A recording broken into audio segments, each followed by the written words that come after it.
ദർശനങ്ങളെ ആയുർവേദം ഉപയോഗിച്ചതെങ്ങനെ? ഈ വിഷയം നമ്മൾ ചർച്ചയ്ക്കെടുക്കുമ്പോൾ ആദ്യം മനസ്സിലാക്കേണ്ടുന്ന ഒരു കാര്യം, ദർശനങ്ങളെ ആയുർവേദം അതേപടി സ്വീകരിച്ചിട്ടില്ല എന്നതാണ്. ആയുർവേദം ദർശനങ്ങളുടെ ആശയം ഉപയോഗിക്കുകയാണ് ചെയ്തിട്ടുള്ളത്. ആയുർവേദം ഒരു ദാർശനിക ശാസ്ത്രമല്ല, ചികിത്സാ ശാസ്ത്രമാണ്. ആയുർവേദത്തിന്റെ ലക്ഷ്യം വ്യത്യസ്തമാണ്.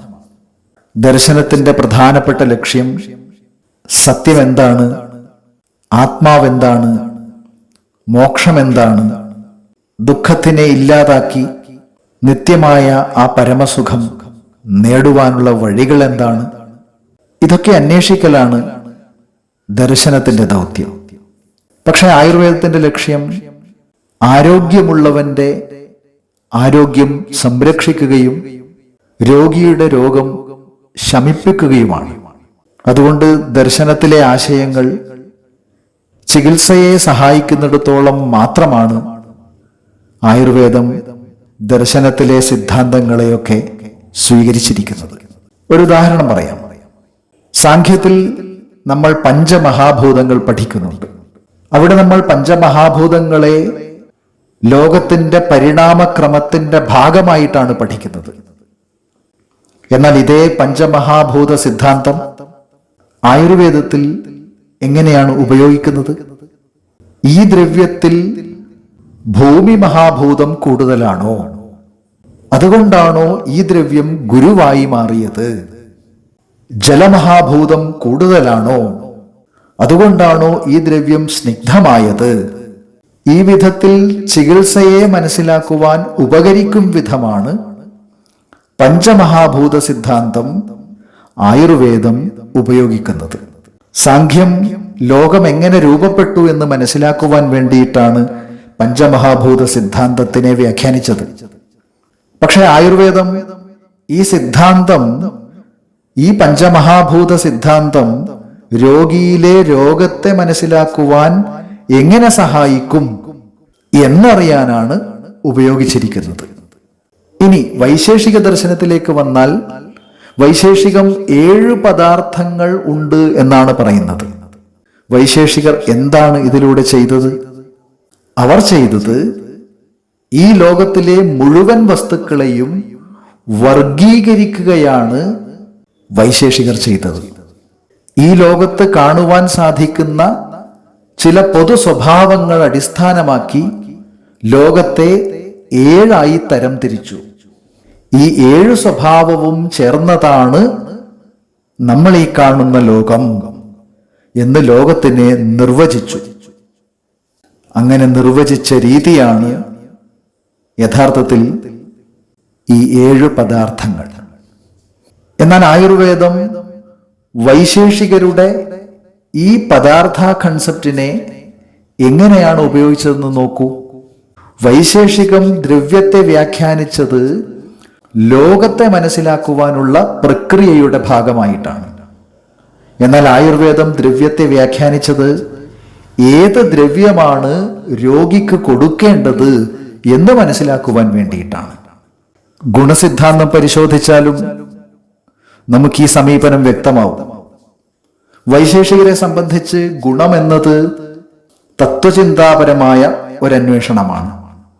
വൈശേഷികർ പറയും, ദ്രവ്യത്തിൽ നിലനിൽക്കുന്ന ഒരു ധർമ്മമാണ് ഗുണം.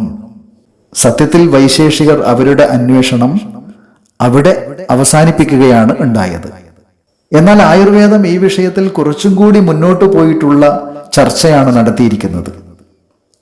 ആയുർവേദം ഗുണത്തെ വ്യാഖ്യാനിച്ചത് ചികിത്സയെ തീരുമാനിക്കുവാനാണ്. അതുകൊണ്ട് ആയുർവേദം എപ്പോഴും അന്വേഷിച്ചത് ഗുരുഗുണമുള്ള ദ്രവ്യമേതാണ്, രൂക്ഷഗുണമുള്ള ദ്രവ്യമേതാണ്, വാതം രൂക്ഷമാണെങ്കിൽ സ്നിഗ്ധഗുണമുള്ള ദ്രവ്യം കൊടുത്താൽ എന്ത് സംഭവിക്കും? ഇങ്ങനെയൊക്കെയാണ് ആയുർവേദം ചിന്തിച്ചത്. ഇനി സാമാന്യ തത്വം നോക്കൂ. സാമാന്യത്തിനെ വൈശേഷികർ എടുത്തത് പൊതു സ്വഭാവം എന്ന നിലയിലാണ്.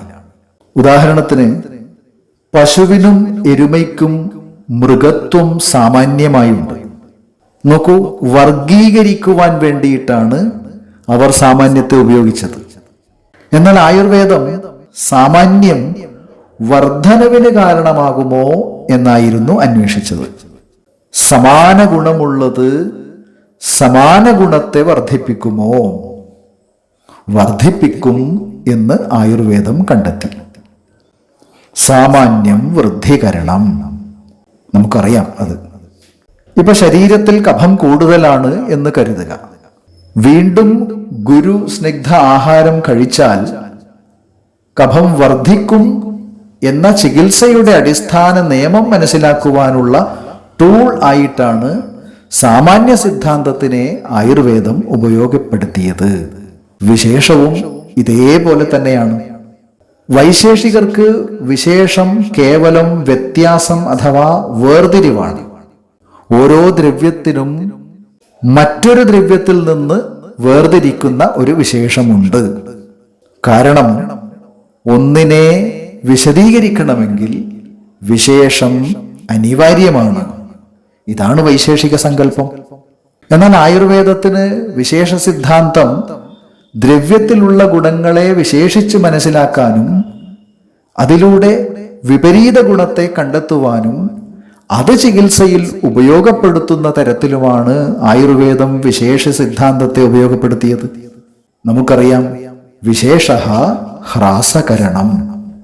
അപ്പൊ വൈശേഷികം ഗുണം എന്താണ് എന്ന വ്യാഖ്യാനം നടത്തിയപ്പോൾ ആയുർവേദം ഈ ഗുണം രോഗിയുടെ രോഗം കുറയ്ക്കുവാൻ എങ്ങനെ ഉപയോഗിക്കാം എന്നായിരുന്നു വ്യാഖ്യാനിക്കാൻ ശ്രമിച്ചത്. അതുകൊണ്ട് ആയുർവേദവും ദർശനവും തമ്മിലുള്ള ബന്ധം എന്താണെന്ന് ചോദിച്ചാൽ ഒരുത്തരമേ പറയുവാൻ സാധിക്കുകയുള്ളൂ. ദർശനങ്ങളുടെ ആശയങ്ങളെ ആയുർവേദം ചികിത്സയ്ക്കും ആരോഗ്യ സംരക്ഷണത്തിനുമുള്ള ടൂൾ ആക്കി മാറ്റുകയായിരുന്നു. ആയുർവേദം ദർശനത്തിനെ ഉപയോഗപ്പെടുത്തിയത് ഈ രീതിയിലൊക്കെയാണെന്ന് നമുക്ക് മനസ്സിലാക്കുവാൻ സാധിക്കും.